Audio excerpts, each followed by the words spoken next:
Assalamualaikum, apa kabar teman-teman semua? Semoga teman-teman sehat-sehat terus ya. Nah, sebelumnya gue ucapin selamat datang di channel Bukan Perawat Biasa teman-teman. Dan gue mau ngucapin banyak terima kasih buat teman-teman yang udah bantu support channel ini teman-teman, dengan cara subscribe, share, serta like teman-teman. Nah, ini mohon maaf ya kalau kayak gini tempatnya ya, karena yang sebelah lagi dipakai. Nah, jadi pada video kali ini gue mau ngebahas tentang ruang isolasi. Nah, teman-teman juga harus tahu ya, ruang isolasi ini sebenarnya di rumah sakit itu kapasitasnya berbeda-beda ya. Jadi di rumah sakit ada banyak ruangan ya, ruang rawat inap, ruang ICU, ICCU, HCU, OK, ruang hemodialisa, dan banyak macamnya. Nah, di sini gue mau bahas tentang ruang isolasi teman-teman. Nah, jadi teman-teman, ruang isolasi ini terbagi menjadi dua teman-teman. Ruang isolasi ini setahu gue ya, yang sepengalaman gue ya, gue nggak tahu kalau ada di luar ini ruang isolasinya. Setahu gue ada dua, ruang isolasi infeksi dan ruang isolasi non infeksi teman-teman.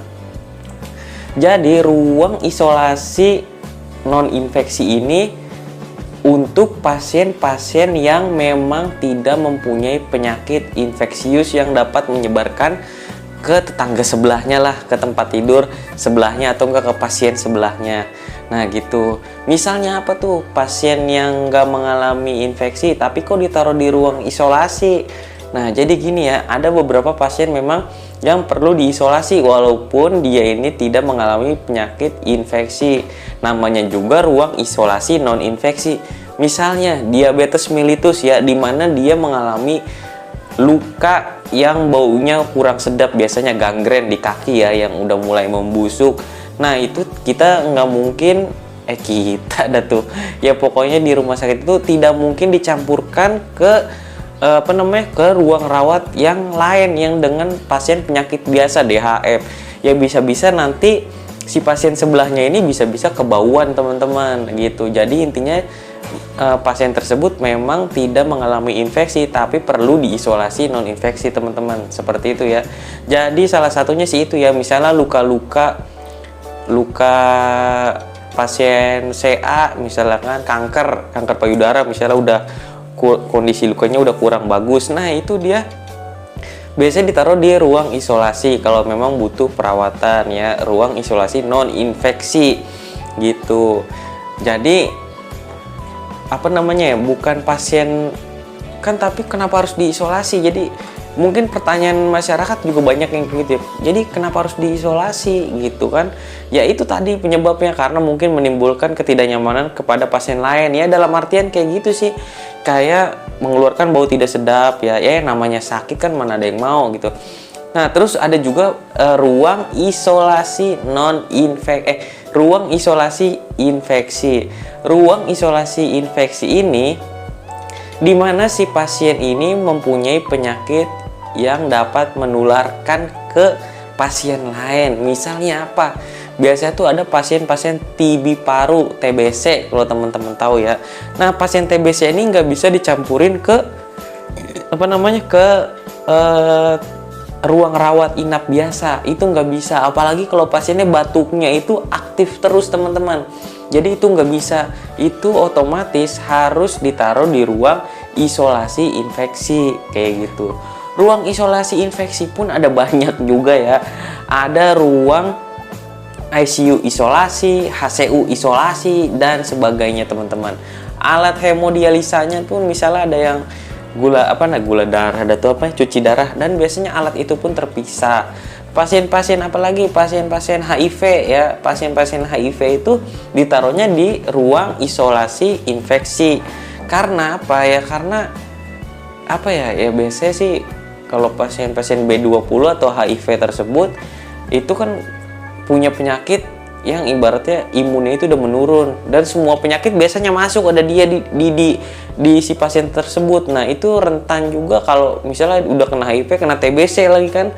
Nah dia bisa batuk-batuk secara aktif, dan dropletnya itu bisa ngambang ke udara dan bisa menularkan pasien lain.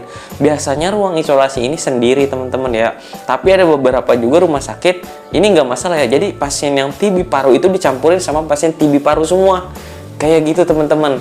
Jadi dimana ya udah pasti TB paru kan nggak masa gimana ya, sama-sama TB paru kok, sama-sama sakit gitu. Jadi emang rumah sakit di masing-masing tempat ini berbeda kapasitas ruang isolasinya. Ada yang satu rumah sakit, satu ruangannya itu cuma satu ruang infeksi. Ada juga satu ruang infeksi itu terdiri dari 4 kamar tidur, 3 kamar tidur, bahkan 1 kamar tidur.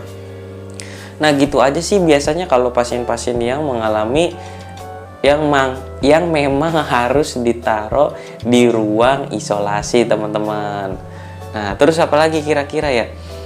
Kalau dia kondisinya kurang bagus, nah ini juga yang paling susah dicari kalau kita nyari rujukan ya, ruang isolasi ICU, karena nggak semua rumah sakit itu mempunyai ruang isolasi ICU atau nggak HCU.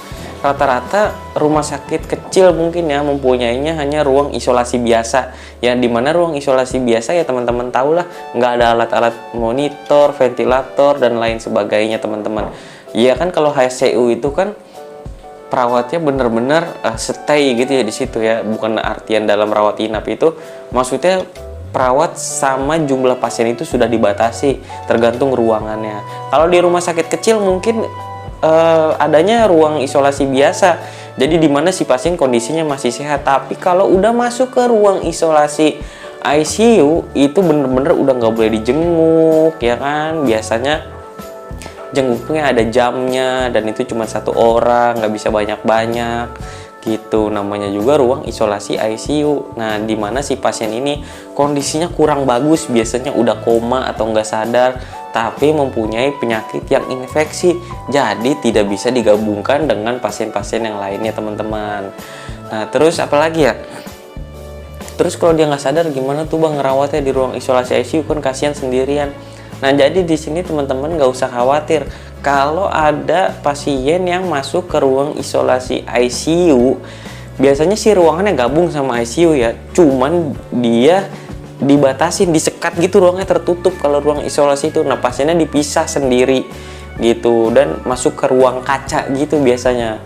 Nah jangan takut nggak dirawat pasiennya. Karena apa? Karena tenaga pasien perawat itu di ICU itu memang udah bener-bener sesuai jumlahnya ya, jadi nggak mungkin membludak pasiennya kayak gitu sih setahu gue ya. Cuman gue nggak tahu kalau lu dinas di rumah sakit tempat lu kerja gimana.